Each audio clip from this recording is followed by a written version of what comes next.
Vamos para o livro de Juízes, capítulo 7. Eu queria muito falar sobre o capítulo 8 de Juízes. Na verdade, Gideão ocupa 3 capítulos aqui nesse livro. Interessante que 2 juízes foram usados por Deus para libertar Israel dos midianitas: Sansão e Gideão. E os dois têm mais ou menos o mesmo tamanho do texto que é usado para falar deles.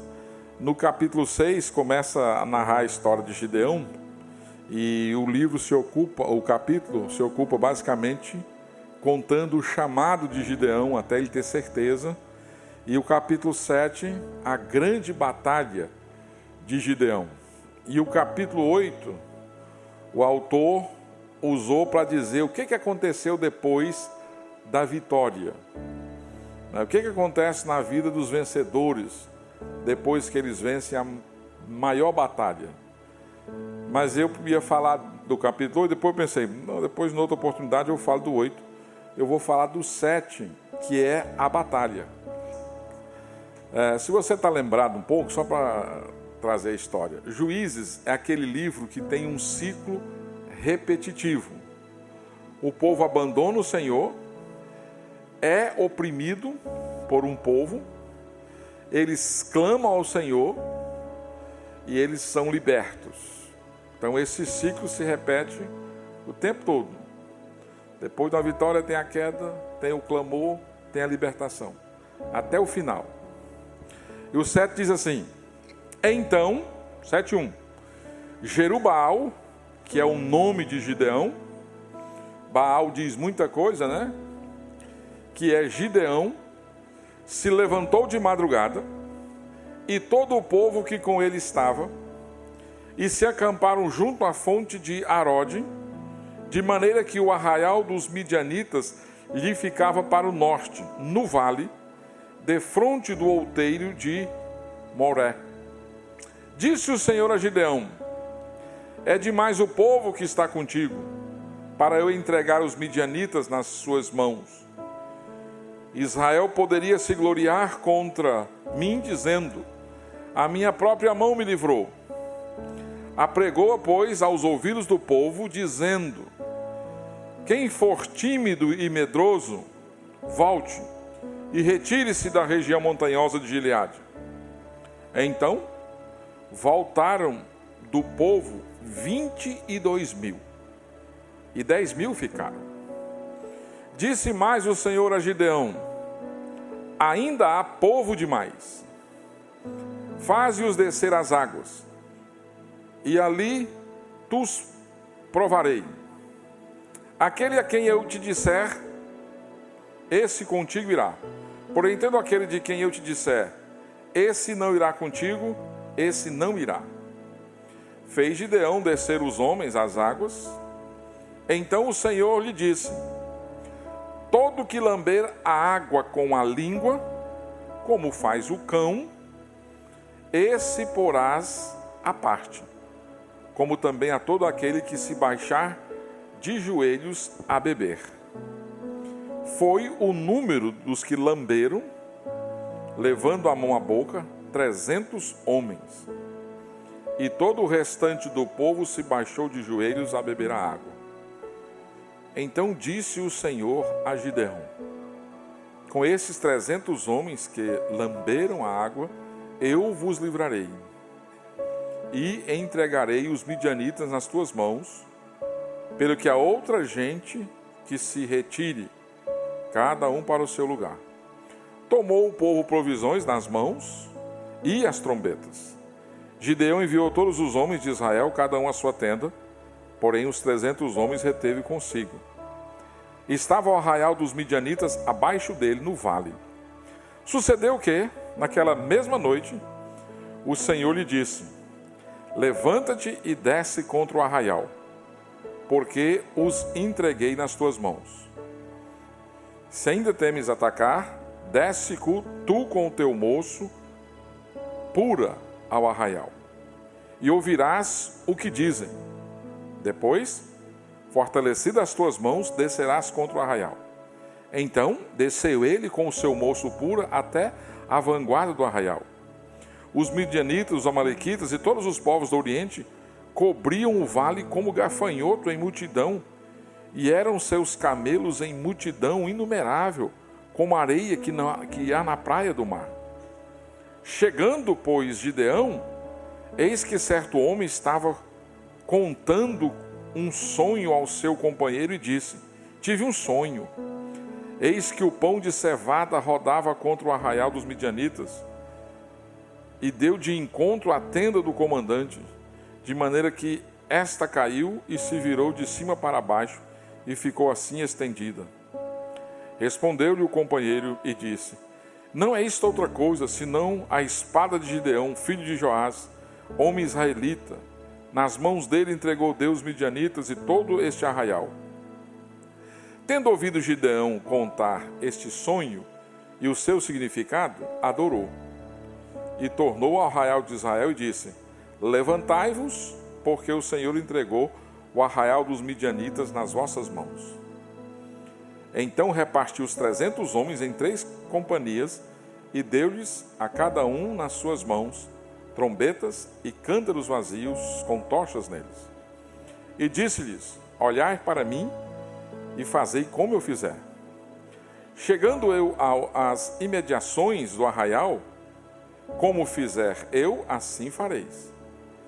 Quando eu tocar a trombeta, todos os que comigo estiverem, então vós também tocareis a vossa ao redor de todo o arraial e direis: pelo Senhor e por Gideão. Chegou, pois, Gideão e os 100 homens que com ele iam às mediações do arraial, ao príncipe da vigília média, havendo-se pouco tempo antes trocado as guardas, e trocaram as trombetas, e quebraram os cântaros que traziam nas mãos. Assim, tocaram as 3 companhias as trombetas, e despedaçaram os cântaros, e seguravam na mão esquerda as tochas, e na mão direita as trombetas que tocavam. E exclamaram: espada pelo Senhor e por Gideão. E permaneceu cada um no seu lugar ao redor do arraial, que todo deitou a correr, e a gritar, e a fugir. Ao soar das 300 trombetas, o Senhor tornou a espada de um contra o outro, e isso em todo o arraial que fugia, como de Zererá até Bet-sita, até o limite de Abel-meolá, acima de Tabate. Então, os homens de Israel, de Naftali e de Asser e de todo Manassés foram convocados e perseguiram os midianitas. Gideão enviou mensageiros a todas as montanhas de Efraim, dizendo: descei de encontro aos midianitas e impedi-lhes a passagem pelas águas do Jordão até Bet-bara. Convocados, pois, todos os homens de Efraim, cortaram-lhes passagem pelo Jordão até Bet-bara e prenderam a 2 príncipes dos midianitas, Oreb e Zibe, mataram Oreb na penha de Oreb e Zibe mataram no lagar de Zibe. Perseguiram os midianitas e trouxeram a cabeça de Oreb e de Zibe e Gideão da além do Jordão. Narrativa longa para reforçar a missão que Gideão recebeu. Lembre-se que Israel teve um tempo de sucesso, de prosperidade, por ocasião da liderança de Josué. Mas Josué teve alguns problemas. Um deles foi que ele não treinou um sucessor.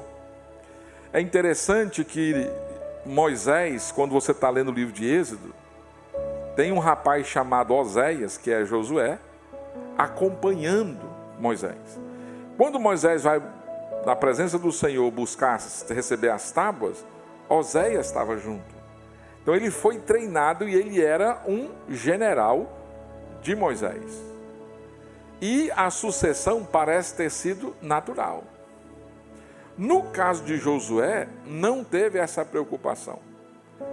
Ele se ocupou em conquistar a terra, em estabelecer as tribos nos seus devidos lugares, Uma vez feito isso, concluiu-se o ministério e Josué faleceu. E o livro de Juízes tem um intervalo ali, aproximadamente de 400 anos, 300 anos. O autor do livro de Juízes começa dizendo que, olha, Josué morreu, não tem um líder e cada um vive como quer, cada um faz o que quer. E gerou em Israel um caos. Faltou liderança, faltou direção, e aí tem vários problemas ali naquela história. E aí então Deus levanta juízes para fazer o trabalho de libertação quando o povo queria. Nesse momento, os midianistas, vizinhos dos israelitas, né, estavam oprimindo o povo já por 7 anos. E cada ano eles subiam até Israel em busca de pagamento de impostos. Então ele tomava os produtos do campo, os animais dos hebreus. Então todo ano acontecia a mesma coisa. Então, para se ter uma ideia, para os israelitas sobreviverem nessa ocasião, eles tinham que esconder alguns alimentos do povo, dos midianitas.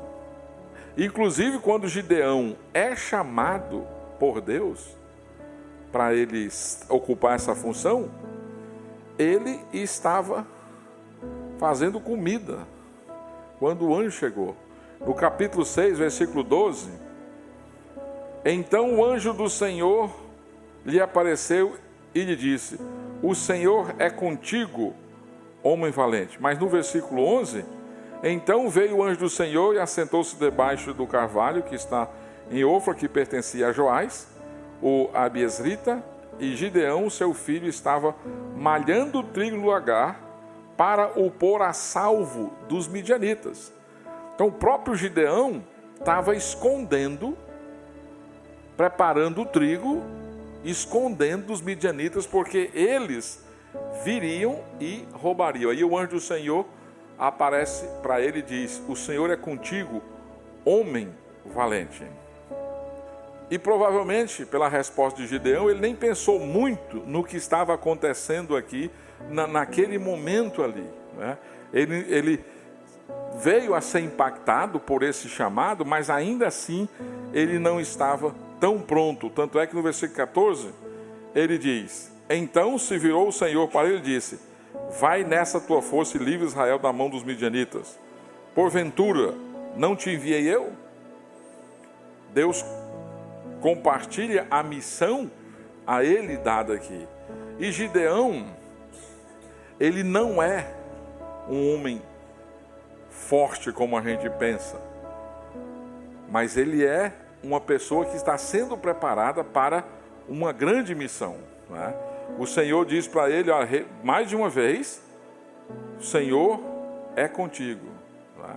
Verso 16 do capítulo 6.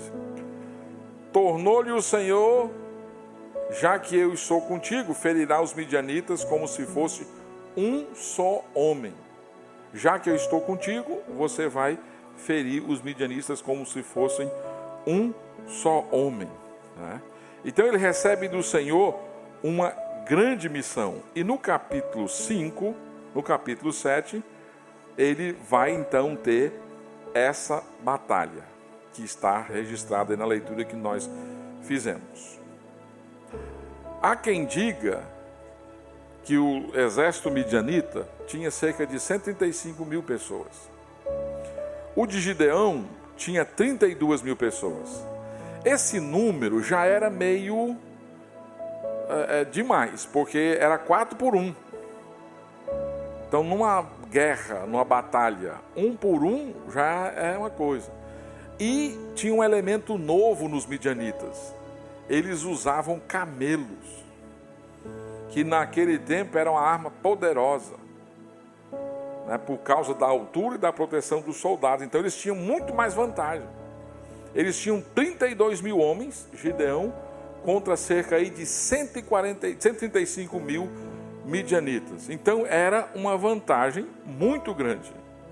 Só que Deus, numa estratégia que humanamente a gente não entende, ainda diminuiu. Deus diz, olha, 32 mil pessoas ainda é muita gente. Quem for tímido, quem for covarde, né, quem não tiver força para aguentar essa questão aí, pode ir embora.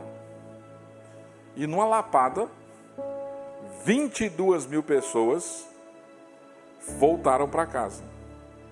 Então, se a vantagem era 4-1, agora ela passou a ser 13-1. Agora ele ficou ainda mais desafiador. Aí Deus diz para Gideão, Gideão, ainda tem muita gente. Eu vou separar ainda. E aí desses 10 mil, 9.700 israelitas vão ser dispensados. E com Gideão ficou um exército de 300 soldados para vencer o inimigo. Ou seja, agora cada soldado tinha que matar 450. Se 4-1 já estava ruim, 13-1, se você pensa que não podia piorar, agora 450-1, humanamente falando. E nem é só de sobrenatural. 450 pessoas dá para sair no braço? Então você pensa, olha só a estratégia.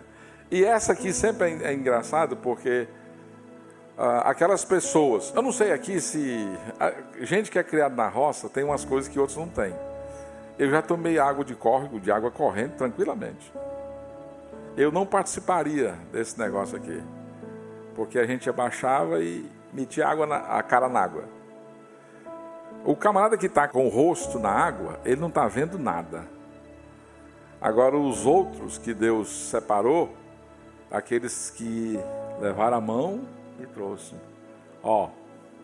Né? Parece ter sido essa a ideia. Homens que estão atentos, vigilantes. E aí ficou exatamente 300 pessoas aqui. Gideão não está entendendo muito o que está acontecendo, mas Deus disse que era com ele, que ia entregar essas pessoas na mão dele, e parece aqui então ele acreditar nesse processo aqui. E ele está pronto a enfrentar exatamente isso, a cumprir aquilo que o Senhor está fazendo aqui. E você vê a estratégia que Deus arma. Gideão pega o seu ajudante, vai até o arraial, e Deus deu um sonho para o camarada lá. E quando eles conversam entre si, foi para Gideão a confirmação que o Senhor tinha dado. Eles tinham cântaros, vasos de barro, que era usado para mantimentos, e aquilo então foi levado, trombetas feitas de chifres de carneiro e tochas de fogo. Aquelas trombetas soaram, aqueles cântaros foram quebrados, as tochas de fogo, e era noite, a vigília média, por volta de 10 horas da noite. E aquele barulho, todo aquele movimento, fez o povo ficar perturbado, trombaram entre si, gente matou amigo e os que correram tinham que atravessar o Jordão, tinha que ir ao sul, onde os midianitas estavam. Os midianitas são antigos, né? Israel, quando veio do Egito, né? Já teve dificuldades com eles. E aí o exército foi vencido. E 2 reis, 2 príncipes, foram pegos para simbolizar a vitória e foram mortos por conta daquilo. Agora, o que isso nos ensina? O versículo 2 é chave para a gente entender. É demais o povo que está contigo para eu entregar os midianitas. Israel poderia se gloriar contra mim, dizendo: a minha própria mão me livrou. Apregou-a, pois, aos ouvidos do povo, dizendo: 32, 22, 300. Talvez você não vai ter 135 mil midianitas enfrentando você, oprimindo você, mas certamente você terá outras forças querendo oprimir você, querendo ferir você, querendo tirar a sua paz. E você precisa entender a estratégia de Deus na nossa vida, que muitas vezes nós não compreendemos. A lição é: Deus muitas vezes nos enfraquece. Às vezes a gente pensa que a gente errou numa decisão. Às vezes a gente pensa que alguém se tornou um obstáculo, alguém criou uma situação, e a gente deixa de perceber que Deus propositadamente nos enfraquece. Tira o controle da nossa mão das circunstâncias, tira o controle da nossa mão, muitas vezes, da nossa própria vida, e a gente fica se sentindo meio isolado, meio solitário, meio abandonado muitas vezes, e a gente não entende por quê. Deus às vezes nos enfraquece. Por quê? Conforme esse versículo 2, Israel poderia se gloriar nele mesmo, na própria força. Deus nos enfraquece.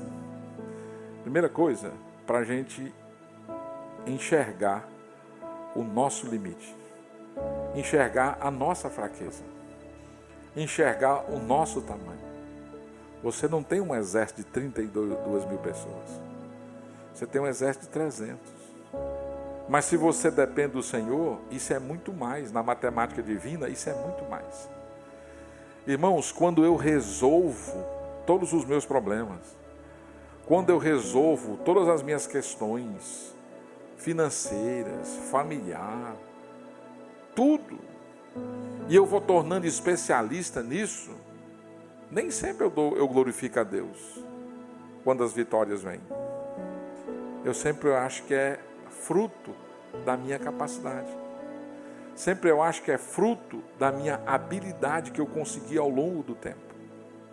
Aí o Senhor, que é bondoso, me enfraquece, tira todos os meus pontos de segurança, todas as minhas referências. Porque quando a vitória vier, eu não vou ter nenhuma dúvida de que foi Ele. Porque talvez Gideão, com 32 mil, uma boa estratégia, poderia dizer: Pai, nós somos bons, nós aprendemos bem com a nossa história. Pode vir um mundo agora que a gente ganha e não glorifica ao Senhor. Mas quando a gente tem a consciência da nossa limitação, da nossa fraqueza, da nossa impossibilidade, não há nada que eu possa fazer, e Deus nos dá graciosamente a vitória, ninguém tem dificuldade de dizer: Senhor, muito obrigado, glorificado seja o teu nome. A gente não tem dificuldade. E Deus pode usar a estratégia que Ele quiser, mas Ele pode nos enfraquecer, e Ele faz isso com muita frequência. Às vezes pode ser um espinho na carne, lembra da história de Paulo? Pode ser um espinho na carne. Muita gente discute muito o que é o espinho na carne, mas é bem provável que Paulo esteja falando da pessoa que estava perseguindo o ministério dele dentro da igreja de Corinto, porque ele usa a palavra um mensageiro de Satanás. Veio me esbofetear. E sabe por quê que Paulo diz? Para que Paulo não se ensoberbecesse, se gloriasse. Muito parecido com essa situação. Porque a soberba, o orgulho, o não reconhecimento de Deus está mais perto do seu coração do que você pensa. Não se engane. Comigo não acontece isso. Comigo não, eu sou muito humilde. Eu já aprendi. Não. E Paulo diz: olha, então eu aprendi que na fraqueza o poder de Deus se aperfeiçoa. Então quando eu sou fraco, aí é que eu sou forte, por causa do poder de Deus. Então Deus nos enfraquece para mostrar a força dele. Para que quando a vitória chegar, você não vai ter dificuldade de dizer: Pai, o teu nome seja glorificado. Se for diferente, o nosso coração enganoso acaba se confundindo. Acaba alimentando o ego, dizendo: olha, você realmente aprendeu a viver como um cristão. Você é muito bom. Você é muito capaz. Quando a gente está confiando muito no dinheiro da gente, quando a gente está confiando muito, né, na família da gente, quando a gente está confiando muito na saúde da gente, nos amigos que a gente tem, no aprendizado que a gente construiu ao longo do tempo, daqui a pouco essas coisas minam e a gente está lá fragilizado. Mas Deus faz isso não é para humilhar. Deus quer nos guardar de cometermos um grande pecado: roubar a glória de Deus. O profeta Isaías diz, o Senhor diz, que Ele é glorioso e a minha glória não divido com ninguém. A glória é exclusiva do Senhor.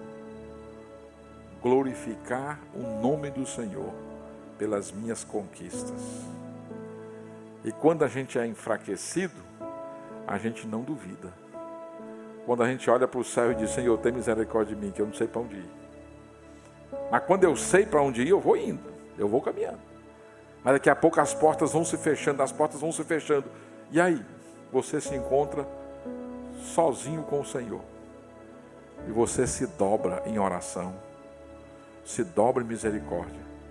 E quando o Senhor, graciosamente, concede a você a conquista que você buscava, você não vai ter dificuldade. Senhor, muito obrigado. Não foi por mim. A gente gosta de ser reconhecido, de ser exaltado, de ser os nossos pontos fortes de serem focados. É muito interessante isso, como a gente supervaloriza a força humana. Meninos e meninas também hoje, não só hoje, mas as histórias de super-heróis, é um negócio fascinante. Homem-Aranha, Super-Homem, Homem de Ferro, um monte de história. Geralmente os bonequinhos são fortes, musculosos. Você não vê um gordinho, despreparado. Vê? Não tem. Você tem o Hulk. Você não vê um magrinho, um palito, sendo herói. Não, é só gente forte. E a gente ama exaltar a força humana. E aí a gente conhece o Senhor Jesus e a gente tem dificuldade de reconhecer as fraquezas. A gente tem dificuldade de falar dos nossos pecados, falar dos nossos limites, dos nossos fracassos, dos nossos medos. Porque a gente gosta que o nosso ego seja massageado, erguido, levantado.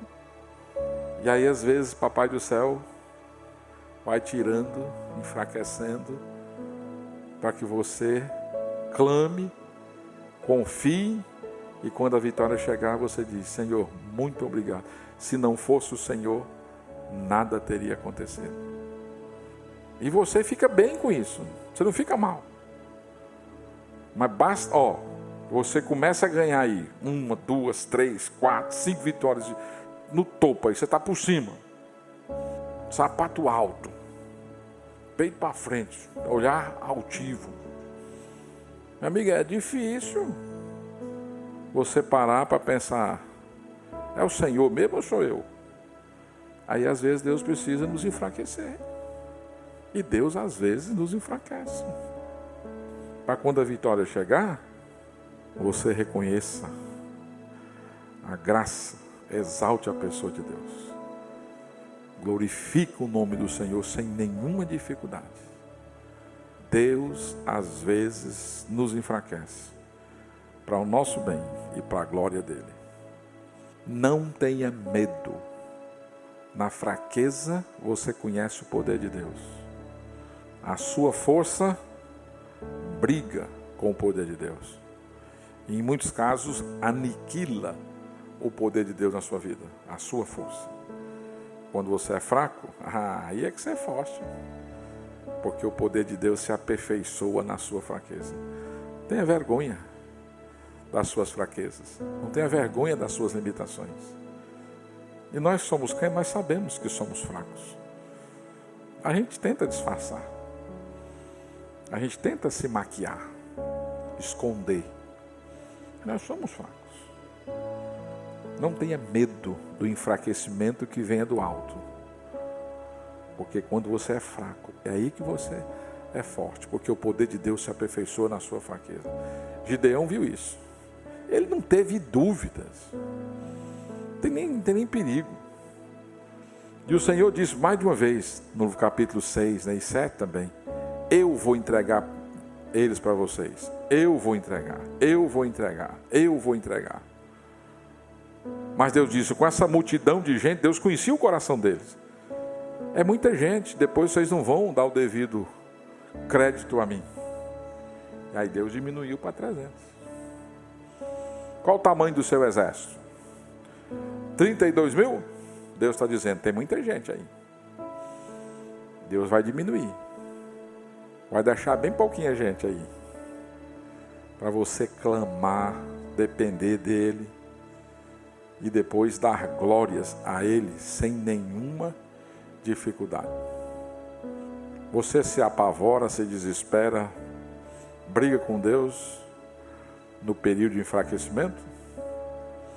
Consegue enxergar a mão de Deus e pacientemente esperar por Ele?